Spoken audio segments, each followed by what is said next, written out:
참매 예수님. 예. 지난 시간도 안녕하셨습니까? 예.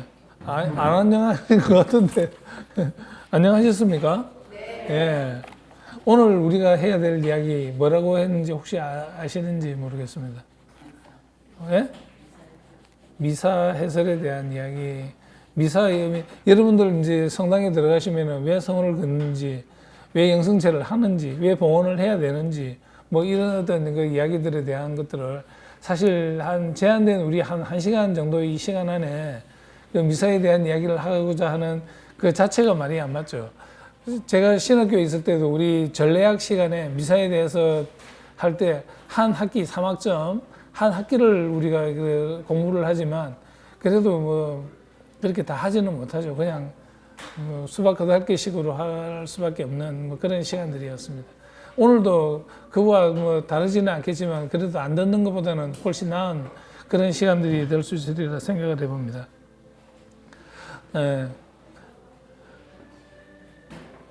제가 한국을 다녀오면서 병원 일 정도 좀 바빴고 뭐 다 바빴고 거기다가 시차까지 있고 그러니까 아직까지 어리어리하니까 제가 무슨 말을 하는지 모릅니다. 그러니까 잘 새겨 들으시고 잘 소화해서 들으시기 바랍니다.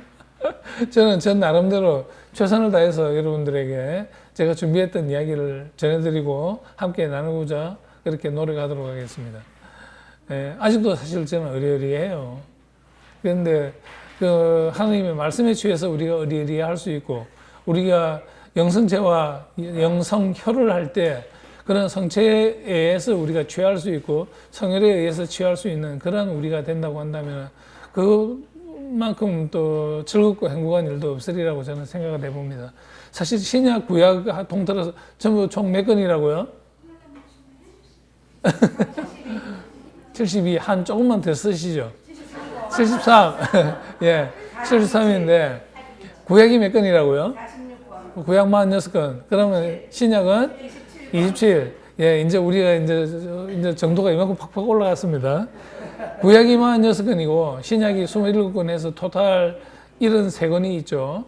73건이 있는데 특히 구약 부분에 있어서 우리가 집중적으로 좀 주의해서 봐야 될 것들이 있어요. 구약의 사실 전체적인 내용은 어떤 흐름이냐면은 크게 보면은 어떤 한 큰 흐름을 가지고 있습니다. 그게 뭐냐면은 하나님께 거슬렀을 때 벌을 받고 다시 또 잘못했으니까 살려주세요 하면은 용서해 주시고 또 죄를 짓고 용서하고 죄를 짓고 용서하고 이게 구약의 전체적인 창세기부터 말라기까지에서 흐르는 전체적인 흐름이에요. 물론 이제 그 안에는 뭐 창세기, 모세 오경, 그 다음에 역사서, 그 다음에 시편, 그 다음에 예언서가 있고 뭐 이렇죠. 예언서하고 아닌가요? 꿀 드셨습니까? 그래서 그 구약의 전체적인 흐름에 있어서 기조가 있는 게 그게 죄를 짓고 용서받고 죄를 짓고 용서받고 이게 구약 전체의 흐름이에요. 그렇다고 보면 신약에 있어서는 약간 이제 성격이 좀 달리 되죠. 그래서 신약과 구약의 우리가 그 기준을 나누는 그 근본은 누구라고요? 신약과 구약의 그 기준은 뭐로 구분이 됩니까? 예수가 어땠다고요? 예수가 망치 한번 두드렸습니까? 여기부터 신약, 저기부터 구약 그랬습니까?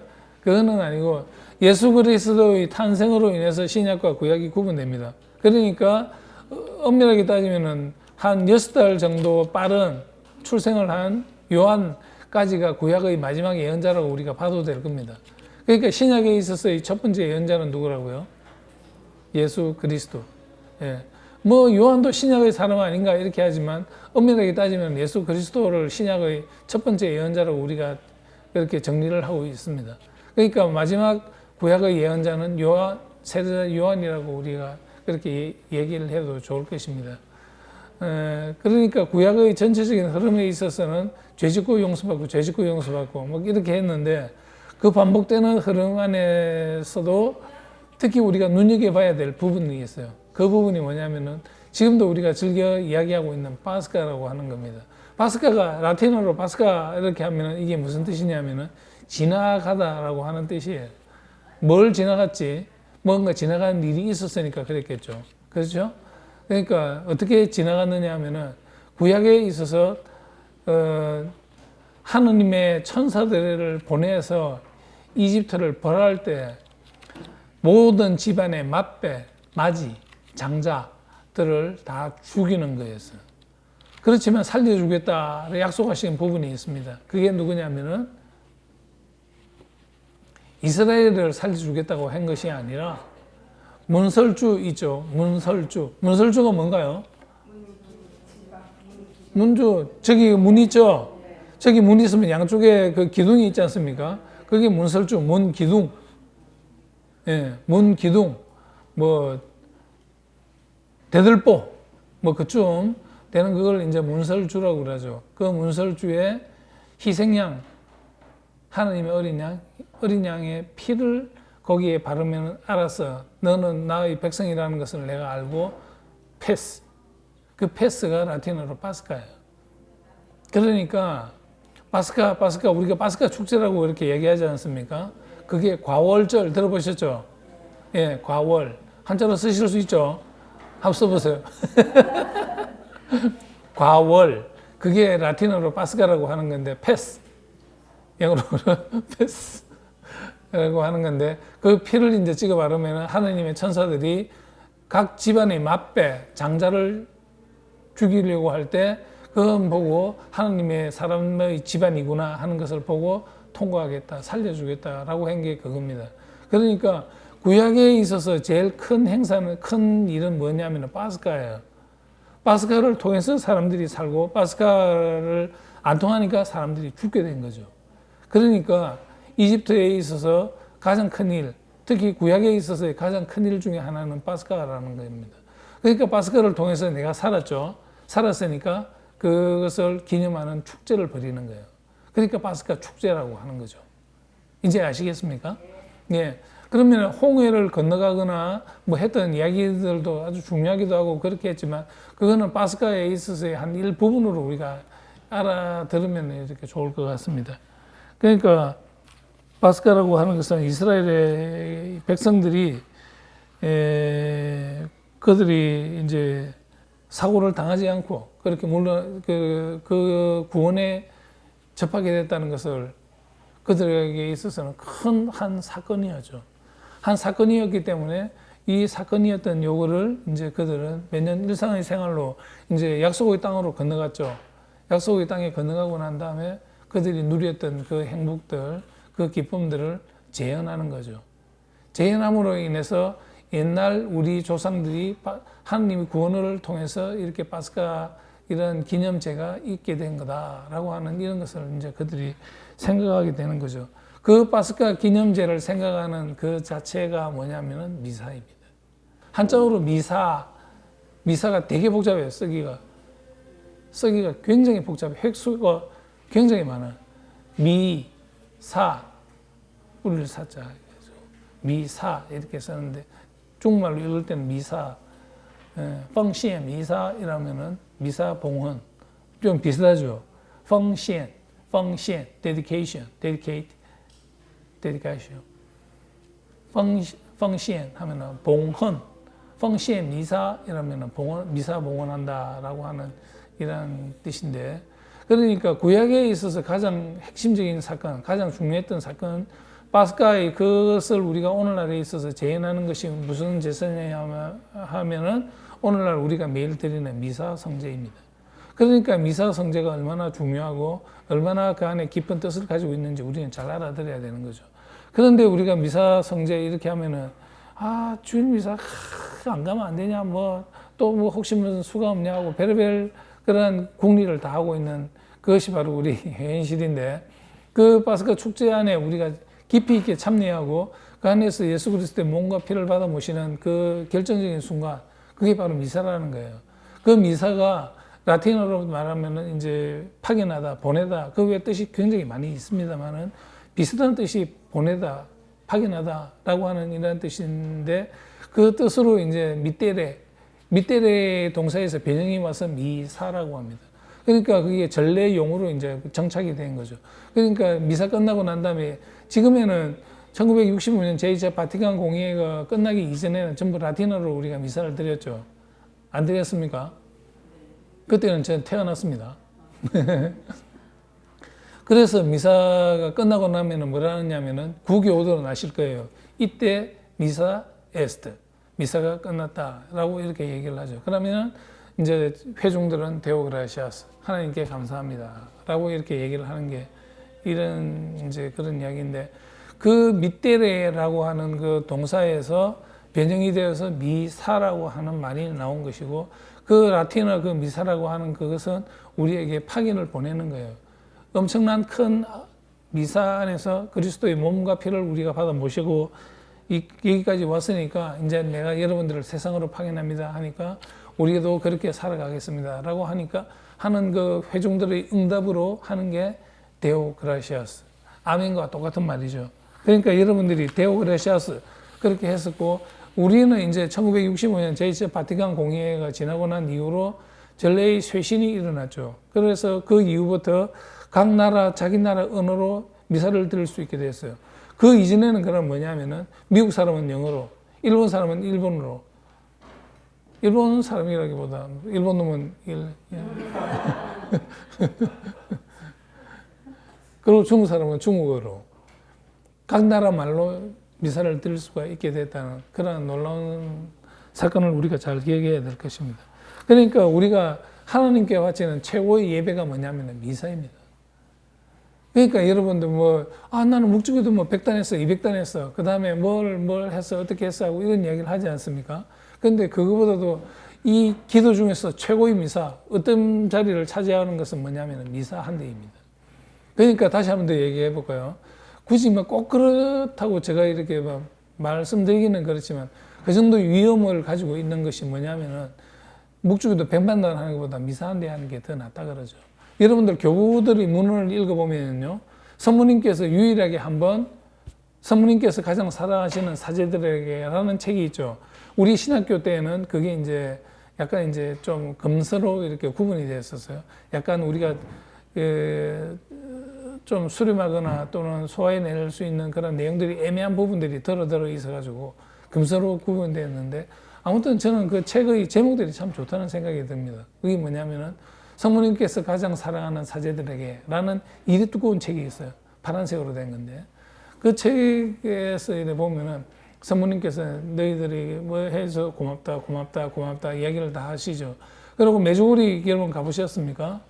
메주고리 가면은 저는 다른 성모 성지를 여러 군데 가봤습니다만 특히 메주고리를 가면은 나의 부름에 응답해 주고 고맙다 이렇게 얘기를 하세요. 성모님께서 그렇게 이렇게 얘기를 하시는데 너희가 나를 얼마나 사랑하는지 너희가 만일에 알 것 같으면 너희들은 울어버리고 말 것이다 라고 이렇게 얘기를 합니다. 참 놀라운 이야기죠. If you cannot count how much I love you, you will be crying. 이렇게 얘기를 하는 거예요. 틀렸나 본다. 그러니까 내가 너희를 얼마나 사랑하는지 알면은 너희 울고야 말 거다. 그렇게 얘기를 하시는 거예요. 그랬던 성모님이 아무리 막 신품받은 사제들이라 하더라도 그 젊은 사제들 앞에서도 무릎 꿇을 때가 있어요. 언제냐면은 미사 때 성체와 성일이 거양될 때 성모님께서도 그 앞에서 무릎을 꿇는다고 그렇게 얘기를 하지 않습니까? 그거는 교부들이 문헌에 나오는 그런 책의 내용들입니다. 그만큼 미사 성제 한 대가 그렇게 중요하다는 거예요. 그 중요한 그 한 대에 대한 미사 성제에 대한 이해를 우리는 오늘 좀 더하기 위해서 오늘 이 자리에 같이 함께 하고 있습니다. 물론 당연히 미사 성제에 대한 것들은 서로 아무리 열심히 신자를 하더라도 그거는 자기가 열심히 신자가 자기 마음대로 미사를 드릴 수 있는 게 아니죠.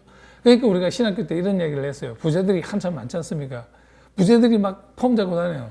부자들은 신학교에서는 최고의 꽃이 부자인데 부자들은 뭐라고 하느냐면은 신학생들 보고 그 밑에 학년들 차부자부터 시작해서 그 밑에 학년들 신학생들한테 뭐라 하느냐면 야, 너 혼배성사 주례할 수 있어? 나는 할 수 있어요. 이거 성물을 보고 이거 축복할 수 있어? 나는 할 수 있어. 너 신학생 100만 명 와봐. 그거 못하지? 나는 할 수 있어. 그런데 또 신부가 이제 막 신품받은 신부들은 또 뭐라 하냐면은, 그 자기 반 밑에 부제들, 야, 부제들 일로 따라와봐. 부제들 100만 명 모이면 미사 한 대 드릴 수 있어요? 못하지. 근데 나는 할 수 있어. 뭐, 이렇게 얘기하는 것처럼. 그만큼 미사 한 대의 그 무게가 굉장하다는 거죠. 그러니까 당연히 미사의 성제를 드릴 수 있는 거는, 서풍을 받은, 정통교회에서 서풍을 받은 사제들만이 할 수 있는 고유한 일이라고 우리는 이해를 하면 좋겠습니다. 미사에 대한 이런 여러 가지 구조가 있고, 미사를 이루고 있는 그런 요소들이 있고, 또 미사의 각 부분에 대해서 우리가 좀 더 둘러봐야 될 일들이 많은데, 시간 되는 대로 제가 적당하게 시간을 잘 분배해서 여러분들에게 말씀을 드리도록 하겠습니다. 미사 성제는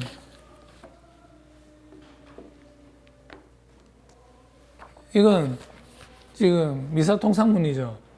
여기에 나오는 미사 성제, 여기에는 4가지 코스가 있습니다.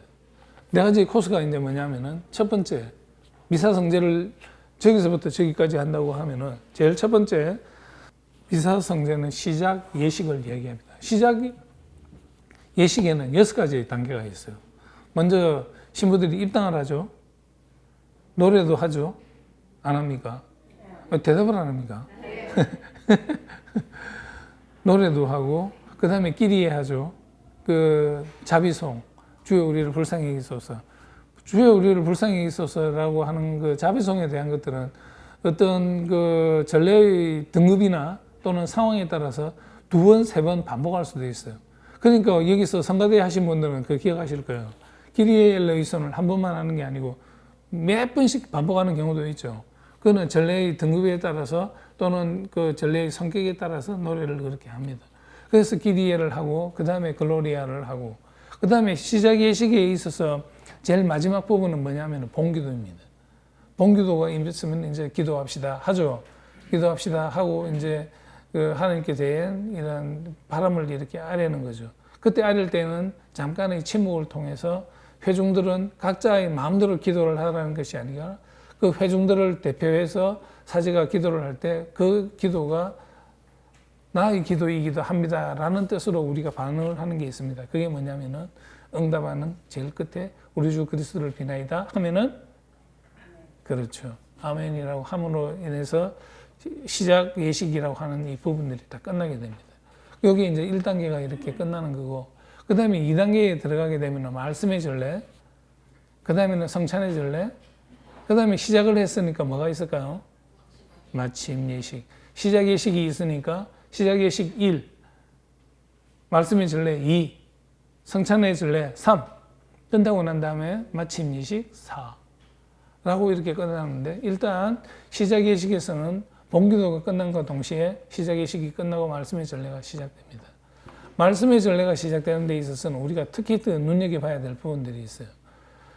평일에는 1독서만 하고, 주일에는 2독서 하고, 대축일에도 2독서 하고, 뭐 1, 2독서 하고, 그렇죠. 그렇게 하고 난 다음에, 그 다음에 1, 2독서가 끝나고 난 다음에, 1독서가 끝나고 난 다음에 화답송을 하죠. 화답송이에요, 화답송. 그러니까 노래를 해야 된다, 이 말이에요. 가능하면 노래를 해야 된다 하는데, 우리는 뭐 렉다로 그냥 뭐 읽고, 그냥 이렇게 하는 경우들도 많은데, 말씀의 전례에 있어서의 그 독서가 시작되는 거에 있어서는 특히 우리가 주의해서 드려야 될 부분들이 있어요. 왜? 그게 하나님의 말씀이 선포되는 결정적인 순간이고, 말씀의 은혜가 그 안에서 쏟아지는 그 정점에 이르는 시간이기 때문에 우리가 잘 알아들어야 돼. 잘 알아듣고 우리가 삶에서 적용을 하기 위해서 우리가 해야 되는 게 전례의 동작을 통해서 우리가 그걸 알아들으면 돼요. 어떻게? 어떨 때는 앉아있죠. 어떨 때는 서서 있죠. 서서 있고 앉아있을 때 어떨 때일 것 같습니까? 먼저 서 있을 때가 언제입니까? 한번 말씀해 보세요. 예? 기도합시다. 뭐 그렇고, 예. 또 시작의식에서는 본기도까지 계속 서 있어야 돼요. 예. 복음 말씀할 때, 복음 또 서 있을 때는 신자들의 기도, 그렇죠. 신자들의 기도도 말씀의 전례 부분에 들어갑니다. 신자들의 기도까지 해서 말씀의 전례가 끝납니다. 예. 그 이후로 성찬의 전례가 이루어지죠. 아무튼 또 앉아 있을 때나 서 있을 때가 언제입니까? 말씀을 해보세요. 그 이후로 이제 주례사제가 이야기를 해서 감사송이 들어가게 될 때, 형제 자매 여러분, 우리가 바친 이 제사를 전하신 하나님께서 기꺼이 받아주시도록 기도합시다 하면 그때부터 일어나죠. 그때부터 일어나서 그리스도를 통하여 그리스도와 함께 그리스도 안에서 성령으로 하나 되어 전능하신 천주성부 모든 영예와 영광을 영원히 받으소서 아멘까지 서 있습니다. 서 있는 동작이 있고 앉아 있는 동작이 있고, 그러면 서 있는 동작과 앉아 있는 동작을 포함해서 전례에 있어서는 엎드리는 동작이 있죠. 엎드리는 거 보셨어요? 사제 서분 받을 때, 그 다음에 청원 종신서원 할 때, 뭐 그럴 때 이렇게 엎드리죠. 성령께 내가 최고로 낮아지는 모습으로 어떻게 드러누우면 안 되고 엎어지는 거예요. 예. 그래서 엎어지는 그런 자세가 있고, 무릎을 꿇는 자세가 있죠. 없습니까? 네. 왜 대답을 안 합니까? 그래서 무릎을 꿇는 자세가 있고 뭐 한데, 우리가 지금 말씀드린 독서를 하게 될 때 그때는 앉아서 있는 거예요. 왜 앉아 있느냐면 앉아 있는 자세가 편한 자세이지 않습니까? 선포되는 말씀을 잘 들으라고. 그러면 선포되는 말씀이 똑같은데 잘 들어야 되는데, 그래서 앉아 있는데 복음을 읽을 때는 서 있어요. 왜? 말씀에, 예? 말씀해 보세요. 말씀이 어쩌다고요? 예. 그러면 독수도 말씀해 주세요. 그러면. parlare. la tua parlare. 말씀해 주세요. 그러니까 똑같은 말씀이 선포되는데 말씀의 전례에 있어서 최고의 선포가 되는 정점은 뭐냐면 복음 선포입니다. 똑같은 말씀 1, 2독서 복음이지만 복음이 있어서 복음이 선포될 때는 말씀의 그 선포가 되는 그 정점으로 우리 교회는 보고 있죠. 그렇기 때문에 1, 2독서가 선포될 때는 화답성가 포함해서 앉아 있는데 복음이 선포될 때는 서 있죠. 왜? 선포되는 복음에 대한 이해를 갖추기 위해서. 그러니까 복음을 또 그냥 복음이 선포되는 게 아니라 복음이 선포되기 전에 우리가 뭘 합니까? 뭘 노래해요? 예? 그렇죠. 알렐루야를 이제 우리가 노래를 하는 겁니다. 알렐루야 노래를 하는 것은 이제 곧 선포될 복음에 대한 이제 우리가 마음의 준비를 청중들이 가지는 거죠.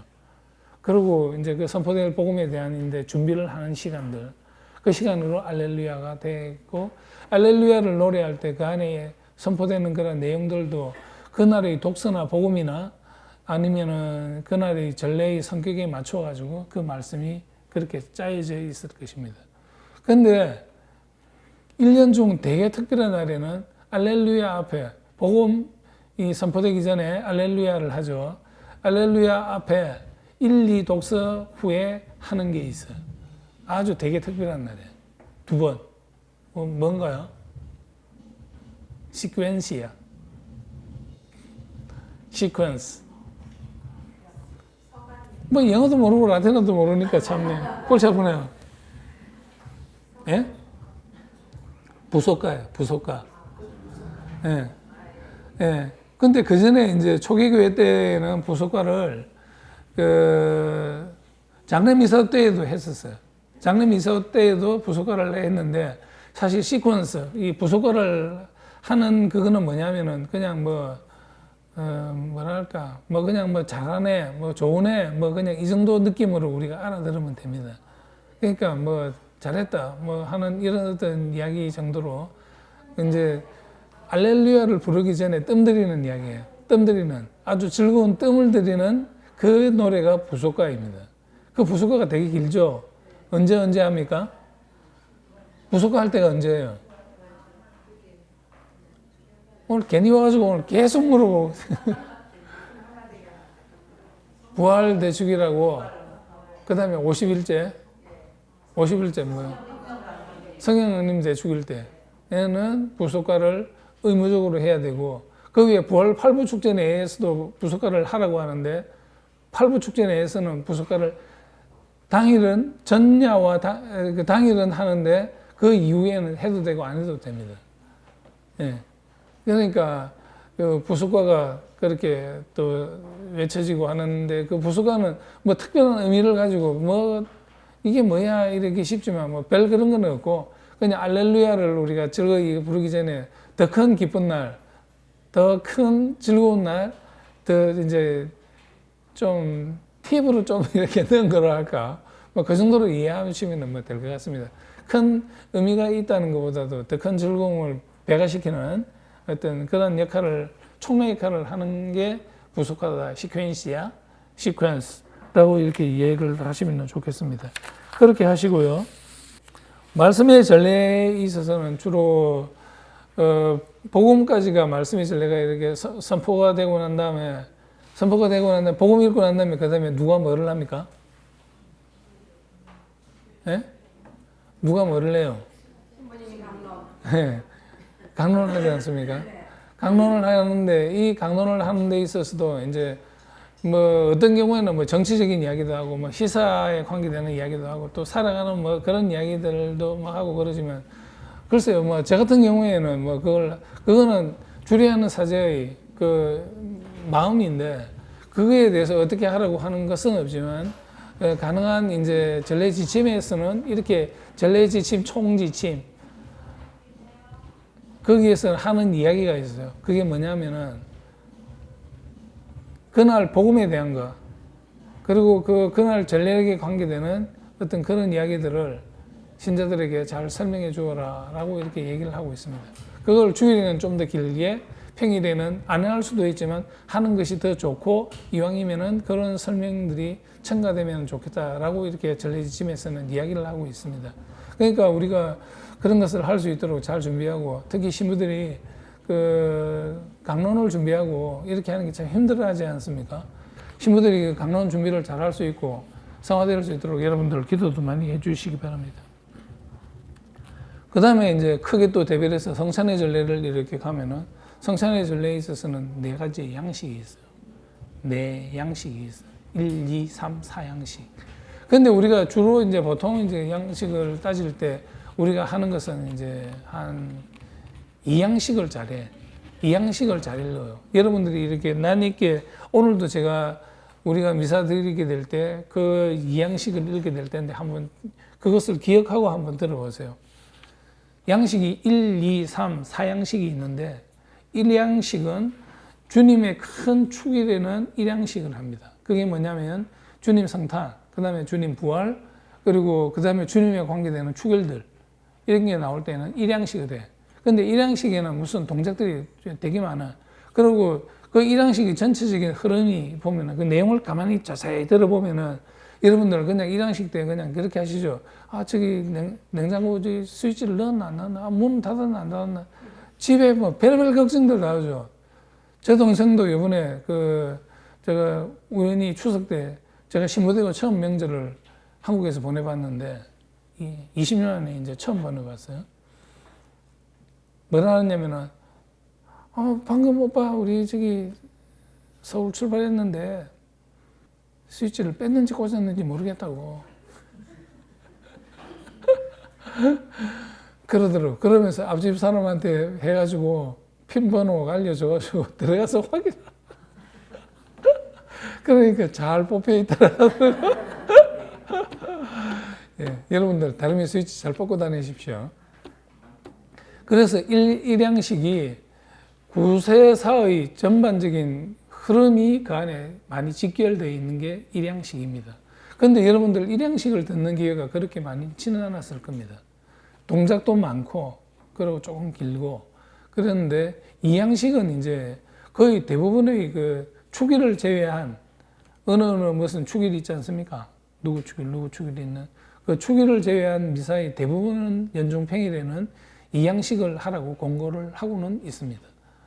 권고를 하고 있고, 그 다음에 3양식, 4양식 이렇게 넘어가는데, 특히 3양식은 뭐 그냥 뭐 보통 또 한 양식의 한 부분으로 이해한다고 하면은 4양식을 우리가 주의 있게 봐야 될 게 뭐냐면은 4양식의 대부분의 어떤 그 내용은 어떻게 해서 왔느냐면은 동방전례에서 온 거예요. 동방교회에서 넘어온 그 전례 내용들이 거기에 많이 수록되어 있습니다. 그런데도 우리가 사양식을 잘 쓰지는 않는데 주로 이제 피정을 가거나 또는 그 외에 다른 어떤 행사가 있을 때 그때 가서 이제 미사를 드릴 때 주로 할 수 있는 내용들이 사양식입니다. 사양식을 들을 기회도 별로 그리 많지 않았을 겁니다. 근데 우리 교회 입장에서 로마 가톨릭 서방 교회에서 볼 때 이제 주의 깊게 우리가 그 셈을 해주는 그 기본값이 있죠. 그게 뭐냐면은 동방교회, 우리는 서방교회, 서방교회와 동방교회가 서로 일치를 이야기할 수 있고 교회의 화합을 위해서 우리가 이런 것을 너희들 그런 내용들을 우리도 하고 있다는 것들을 통해서 동서 화합의 어떤 그런 그 근간이 될 수 있는 그런 것들을 우리는 가지고 있다고 하는 차원에서 교회의 그 화합과 일치를 위해서 뭐 이런 것이 있다는 그런 얘기를 할 수 있지 않을까 아마 그런 생각을 하고 있습니다. 그러니까 그렇게 보시고 그래서 이제 성찬의 진례는 아까도 말씀드렸지만 영성체 예식을 하기 이전에 이렇게 성체와 성혈을 들고 그리스도를 통하여 그리스도와 함께 그리스도 안에서 성령으로 하나 되어 전능하신 천주 성부 모든 영예와 영광을 영원히 받으소서. 이 안에 영광성이 다 들어가 있습니다. 여러분 한번 생각해 보세요. 전능하신 천주 성부 모든 영예와 영광을 영원히 받으소서. 영광이 성부와 성자와 성령 다 들어가 있죠. 여기까지로 인해서 성찬의 전례가 끝납니다. 성찬의 전례가 이렇게 끝나는 걸 이렇게 아시고 그 다음에 미사의 어떤 구성 요소에 있어서 특히 우리가 좀 더 주의해서 우리가 좀 봐야 될 거는 노래를 하는 거 있지 않습니까? 어떨 때는 사제들이 그리스도를 통하여 그리스도와 함께 하고 이렇게 노래를 하기도 하고 또 누구는 그리스도와 함께 그리스도 안에서 뭐 이렇게 렉다로 그냥 읽기도 하고 이렇게 하죠. 근데 가능하면 노래를 하라고 많이 이야기를 합니다. 근데 사제들이 그렇게 잘 안 따르고 그러는 것도 있고 시간상 좀 소요되는 것들도 많고 기타 등등의 어떤 이유로 인해서 안 쓰긴 하는데 가능하면은 그런 노래로 이렇게 다 이야기를 하라고 이렇게 얘기합니다. 근데 우리가 노래를 할 때에는 골로새서 3장에서도 보면은 바오로 사도가 우리에게 전해주는 말씀이 있습니다. 여러분들은 이런저런 걸로 인해서 하나님께 시편과 연가와 찬미를 드려라 이렇게 얘기를 하고 있습니다. 그런 내용들 들어보셨죠? 그러니까 연가, 찬미, 성가를 이렇게 불러라 이 이야기예요. 그러니까 아우스티누스 성인 같은 경우에는 누군가를 사랑할 줄 아는 사람이 그를 위해서 노래를 한다 이렇게 얘기를 하죠. 라틴 그 격언에는 기도가 그 노래가 될 때 그 효과는 2배로의 효과를 내게 될 것이다. 뭐 이렇게 얘기를 뭐 라틴어 그 격언에서는 그렇게 뭐 얘기를 합니다만은 아무튼 그 성가와 찬미와 그러한 노래를 통해서 그렇게 기도를 많이 하라고 얘기합니다. 그렇게 하라고 많이 하는데 우리 서방교회 로마 가톨릭 교회에 있어서 그 기도에 있어서 가장 으뜸으로 자리를 하는 것은 뭔가 다른 게 하나가 뭐가 있어요. 뭘까요? 남자들만 부르는 노래. 그레고리안 성가야. 제가 언제 들어도 그 그레고리안 성가는 그래서 노래를 부르는 것 중에서도 서방교회에서 우리 전례력 안에서 그 최고로 치는 게 이제 그레고리안 성가를 최고로 우리가 그렇게 치고 있습니다. 아무튼 우리가 드리는 찬미와 감사를 미사 중에 드리는 그런 기도를 노래로 하는 게 참 좋다라고 하는 그런 얘기를 하고 있습니다. 그리고 여러분들 또 미사의 또 한 요소 중에서 우리가 노래를 하지만 노래를 하는 것 이외에 침묵을 해야 되는 경우가 있죠. 침묵은 언제 침묵을 해야 될 것 같습니까? 여러분 생각에 이때쯤에는 이런 동작이 끝나고 나서 침묵을 해야 될 것 같아. 뭐 그런 게 있을 텐데 언제쯤? 영성제국 그렇죠. 그래서 맞습니다. 또 앞부분으로 가면 복음, 독서, 복음 그 다음에 또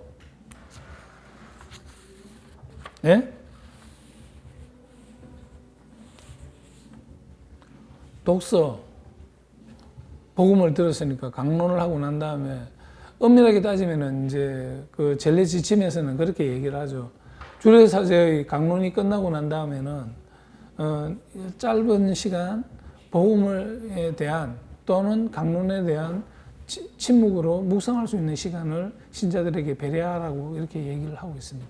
그렇게 하는 뭐 바로 끝나고 난 다음에 뭐 그냥 막 약장사처럼 막 금방금방 하고 이렇게 하는 거는 조금 지양해야 될 그런 동작 중에 하나라고 우리가 보면 될 것 같습니다. 그 다음에 인사를 하는 경우가 여러 가지가 있죠. 언제 우리가 인사합니까? 처음 성당 들어올 때. 들어오고 난 다음에, 그 다음에 언제 합니까 또? 예, 평화의 인사를 할 때, 또 성체 모실 때, 그 다음에. 예. 그리고 하여튼 뭐 그런 때 우리가 인사를 하죠. 인사를 하는데 서로 쌍방간에 인사를 할 때도 그 상대방이 너무 불편하도록 90도 꺾어 이렇게 잘하거나 뭐 배꼽 인사하거나 하는 그런 것보다도 이제 가벼운 목례 정도로 그렇게 인사를 하고 근데 어떤 분들은 이런 분들이 있어요. 성체를 영하면은 성체를 영하고 난 다음에 인사를 해요.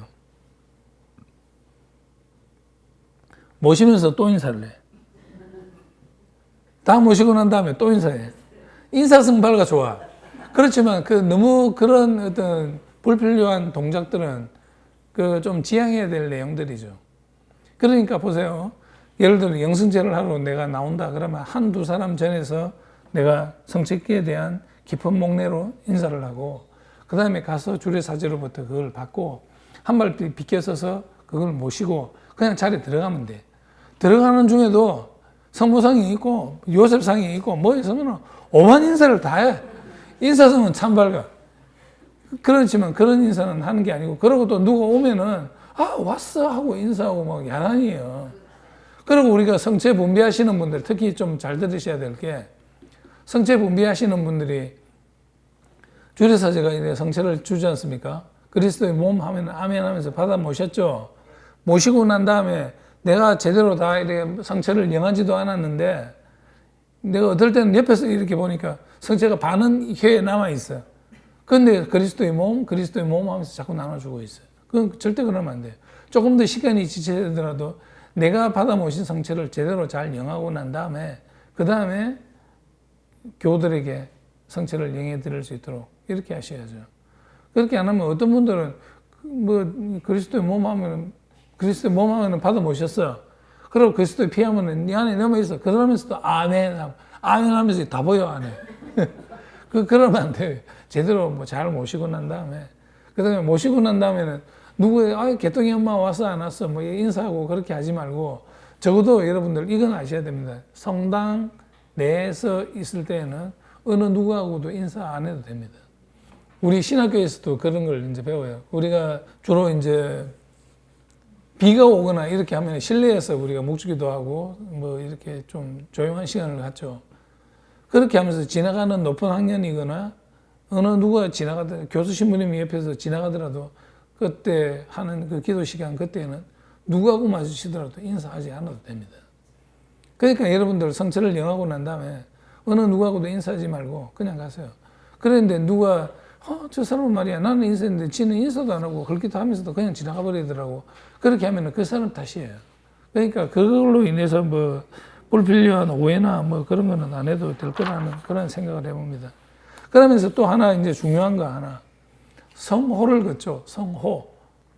성호를 걷는 거. 성호. 성호가 뭐예요? Sign of the cross. 네. 이제 꿀을 다 드셨나 보네. 성호는 대성호와 소성호가 있어요. 대성호는 우리가 성당에 들어올 때 어떻게 해요? 크게 성부와 이마에 성자와 한 명치쯤에 성령의 이름으로 누구는 뭐 이렇게 하고 꼭 이까지 안 가더라도 어디에서 막 이렇게 하기도 합니다만 꼭 그 탓할 건 아닌 것 같고 여러분들 한번 생각해 보세요. 여러분 손으로 여러분을 그리스도화시키는 거예요. 여러분의 몸을 성화시키는 거예요. 그러니까 여러분들이 성호를 걸을 때 팔이 잡듯이 그냥 이렇게 걸 것이 아니라 정성스럽고 제대로 그어야죠. 그러니까 그전에는 내가 어쨌나 한번 생각을 해보세요. 내 스스로 내 손으로 내 몸을 거룩하게 성화시키는 동작이 성호를 걷는 거예요. 그게 대성호고 소성호는 어떻게? 소성호는 언제 걷는 거예요? 소성호는 복음 읽을 때. 예. 복음 읽을 때 이마에 입술에 그 다음에 가슴에 이게 무슨 뜻이에요? 머리로 내가 듣는 복음을 새겨 듣고 입으로 새겨 먹고 입으로 선포를 하고 마음에 새기게 되는. 그렇게 하는 게 소성어인데 이 대성어와 소성어에 대한 이러한 것들을 어떤 분들은 다르게 하는 게 뭐냐면은 대성어와 소성어를 전부 소성어만 해. 대성어는 하지도 않고. 그리고 뭐 밥 먹을 때 식사 기도, 전후 기도 했냐면 했대. 어떻게 했어요? 이러니까 그냥 주머니에 손 넣어가지고 손가락으로 소성어를 그었대. 그래, 왜 그렇게 그었습니까? 그렇게 하면은 꼭 이유가 있겠죠. 왜 그렇게 그었습니까? 그러면은 남이 보니까 부끄러워서 그랬대. 한번 생각해 보세요.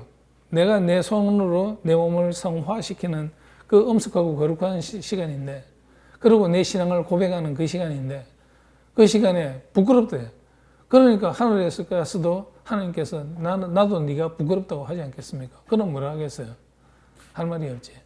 그래서 하여튼 성호를 그을 때 우리가 정성스럽게 제대로 잘 그어야 된다는 그런 이야기를 좀 말씀 제가 좀 드리고 싶고, 뭐 부끄러워서 뭐 배꼽 밑에 명식 끝에 누가 안 보게 살짝 그었다고 하고 뭐 이렇게 얘기를 하는 거예요. 그렇게라도 하는 게 그래도 좋은 건지 안 좋은 건지는 모르겠습니다만 저는 그으려면 제대로 잘 걷는 그 동작을 통해서 주변에 그 사람들이 볼 때도 아, 저 사람은 천주교 신자구나. 밥 먹기 전에 그에 대한 그 음식을 내려주시는 하나님께 감사하는 그 모습들이 얼마나 아름다운가. 그것도 또 하나의 거룩한 그 정교를 하는 그 순간이지 않을까 그렇게 생각을 해봅니다. 그런데 우리 서방교회에서는 이렇게 걷죠. 자, 손의 순서를 한번 보세요. 성부와 성자와 성령의 이름으로 왼쪽부터 가죠. 왼쪽부터 가고 오른쪽 가지 않습니까? 아닙니까? 네. 그런데 동방교회에서는 성부와 성자와 성령의 이름으로 거꾸로 걷죠. 모릅니까? 예. 네. 서방교회에서는 우리는 성부와 성자와 성령의 이름으로 아멘 이렇게 하는데, 동방교회에서는 특히 그 러시아 사람들 잘 보세요. 러시안 정교회 하면은 성부와 성자와 성령의 이름으로. 동방정교회 수녀들도 다 당연히 이렇게 걷죠. 왜 이쪽부터 이렇게 가느냐 하면은 동방교회와 서방교회의 그 지향점이 다른 거예요. 우리는 이제 그냥 그렇게 깊은 어떤 그런 것보다도 성호를 금으로 인해서 예식이 시작되는 것을 공적으로 드러내기도 하지만 내 몸을 그렇게 공적으로 드러내는 거룩한 전례에 합당한 사람으로서 기도를 이제 시작한다는 것으로서 내한테 상징적으로 드러내는 거예요. 그러면서 왼쪽에서 오른쪽으로 가는 것은 영원한 생명을 향해서 우리는 그렇게 나아가는 그런 방향으로 우리는 이해를 그냥 신학자들은 그렇게 풀어가고 있습니다. 꼭 뭐 이렇게 그것도 뭐 되기는 되겠지만, 그런데 동방교회에서는 우리보다도 더한 이유가 있어요. 그들이 생각하는 교리상의 문제에 있어서는 동방교회에 있어서는 왼쪽에 저주받은 자들은 왼쪽 성부 우편에 좌편에 앉아 있는 거예요. 그러니까 십자가에 있었어도 우도와 좌도 중에 누가 살았습니까? 또 꿀을 드셨구나 그사에. 예? 하나님 당신 나라에 들어갈 때 저를 기억해 주십시오 했죠. 그게 누가 했어요? 중도가 했어요. 중도? 우도가 그랬죠. 그래서 우도에게 뭐라고 그럽니까? 그게 루카복음 23장 42절인가 거기서 나와요. 그게 뭐라고 하느냐면은 너는 오늘 저녁 나와 함께 낙원에 있게 될 것이다. 그 엄청난 선언이 아니지 않습니까? 한평생 쇠가 빠지게 그냥 완전 뭐 못된 돌강배치에서 다 하고 돌아다니는데 죽을 때 들어가지고 한 번 잘 회개하는 바람에 살아버렸잖아요. 정녕 너는 나와 함께 오늘 낙원에 있게 될 것이다. 그 말을 딱 듣게 된단 말입니다. 좌도는 그때 저기 패션 오브 크라이스트 제가 보여드렸죠. 멜 깁슨 영화 나오는 거, 감독인 거. 독수리 눈도 찍히고 뭐도 하면서 그렇게 또 비참하게 죽어가는 그 모습들을 우리는 봤는데, 그 좌도의 모습이 그랬고, 우리가 그런 우도의 모습처럼 그렇게 해야 되지 않겠습니까? 성우도 그렇게 걷고. 그런데 그들이 말하는 동방교회에서의 말하는 그 성우는 왜 자기들은 오른쪽에 하냐면은 왼쪽에는 저주받은 자들이 있다고 생각하는 거죠. 그러니까 죽을 운명에 처해 있는 좌도 같은 인간들이 좌쪽에 있다고 생각하는 거죠. 그러니까 우도가, 그러니까 오른쪽에부터 걷는 것은 의인들이 사는 곳이 성인, 성녀, 의인들이 사는 곳이 오른쪽이라는 거예요. 그러니까 우리를 의인들이 사는 오른쪽에 태워주십시오. 왼쪽으로 하지 마시고. 라는 뜻으로 저희들은 방향이 우리하고는 이제 다른 역방향이에요. 역방향. KTX 역방향 타보세요. 얼마나 불편한지. 예. 그래서 성호 하나 안에서도 우리가 고백할 수 있는 신앙, 어떤 고백들이나 우리가 드러낼 수 있는 신앙의 증거들이 그만큼 많으니까 앞으로는 다음에 여러분들이 성호를 그을 때 그만한 어떤 그 생각으로 그렇게 잘 그으시면 좋겠다라는 어떤 생각을 해봅니다. 그 다음에 그 끼리에 엘레이손 할 때 그 참회를 하죠. 주님 우리를 불쌍히 여기소서. 지난번 제가 그 자비의 하나님에 대해서 제가 한번 강의를 한번 해드렸는데 여러분 기억하십니까? 자비의 하나님에 대해서 지난달에 제가 말씀 좀 드렸죠. 그랬는데 그 자비의 하나님 그처럼 미사가 시작된과 동시에 시작하는 하나님이 자비를 구하는 게 6번이에요. 그러니까 우리는 사랑의 종교이고 불교는 자비의 종교라고 그렇게 하지만 제가 생각할 때는 우리도 자비의 종교라고 그렇게 제가 얘기하고 싶어요. 왜냐하면은 하나님께서 우리에게 그리스도께서 우리에게 쏟아내 부어주는 그런 자비의 은총을 통해서 우리가 그렇게 살아가는 거죠. 그러니까 우리도 자비의 종교라고 이렇게 얘기를 하고 그래서 이제 미사가 시작된과 동시에 주님 우리를 불쌍히 여기소서. 그리스도 우리를 불쌍히 여기소서. 주님 우리를 불쌍히 여기소서. 뒤에 또 감사송 중간에 들어가면 또 불쌍히 여기소서 2번이 더 나와요. 그러니까 주일에는 8번, 평일에는 6번 주님 우리를 불쌍히 여기소서라고 이렇게 얘기를 합니다. 그래서 여러분 그레고리안 챈트로 기리에 엘레이손 기리에 이 한번 들어보세요. 기가 막힙니다. 제가 오늘 목이 쉬어서 노래는 못 부르지만 다음에 목이 안 쉬었을 때 한번 불러드리겠습니다.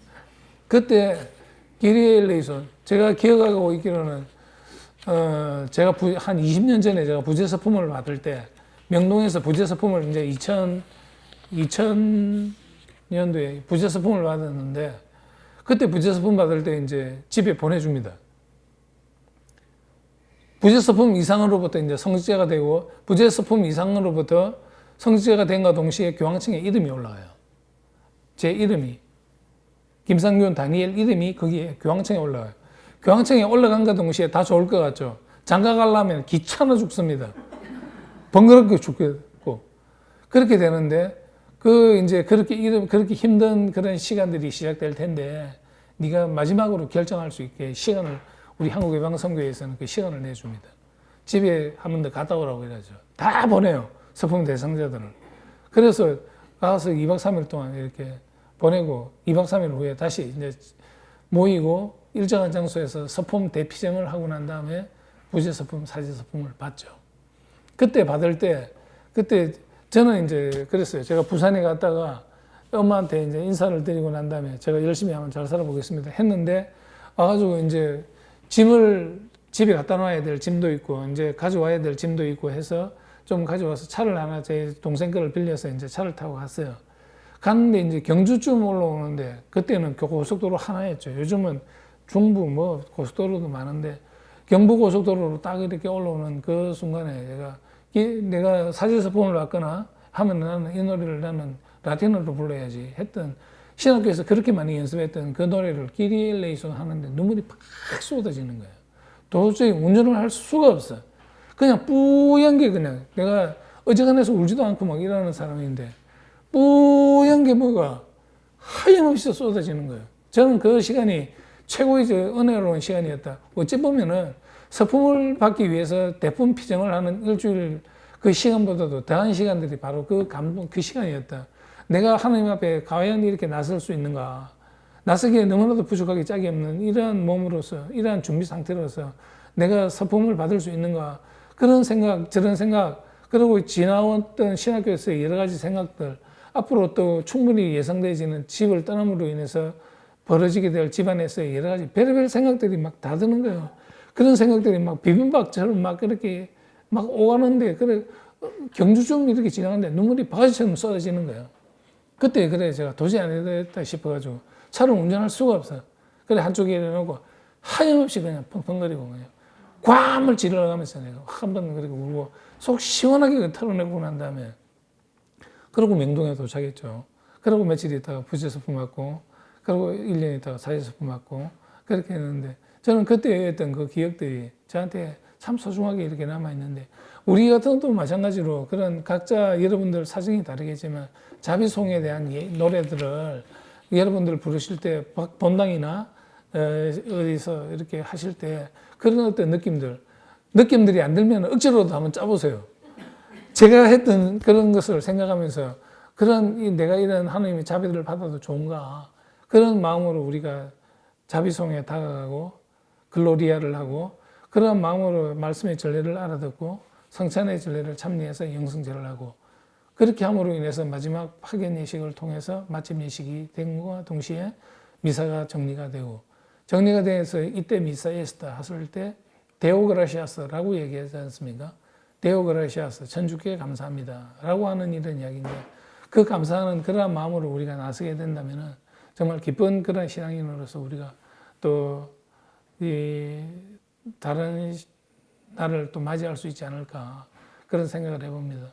오늘 사실 짧은 시간에 뭐 하다 보니까 상세하게 뭐 성작을 들고 말고 할 때 그다음에 뭐 인성과 신성이 하나가 되듯이 뭐 하고 이런 거나 뭐 좀 더 구체적인 전례 동작 안에서 벌어지는 이야기들 뭐 이런 거는 다 이렇게 못 드렸는데 혹시 채 못 전해드린 그런 이야기들에 대한 거는 다음에 언제 한번 기회가 되면은 이제는 미사 성제를 통해서 이루어질 수 있는 동작들 이거는 왜 그러는지 왜 이렇게 바치는지 왜 두 손을 올리는지 그리고 높이는 어느 정도 뭐 하여튼 이런 구체적인 또 동작들이 다 있습니다. 그런 이야기들에 대한 거는 다음에 또 기회에 또 시간이 되는 대로 여러분들과 함께 할 수 있는 그런 기회가 있기를 바라고 오늘은 좀 개괄적이나마 간략하게 이 정도로 해서 여러분들에게 미사가 가지고 있는 생각들 그 의미들을 여러분들과 함께 나눠봤습니다.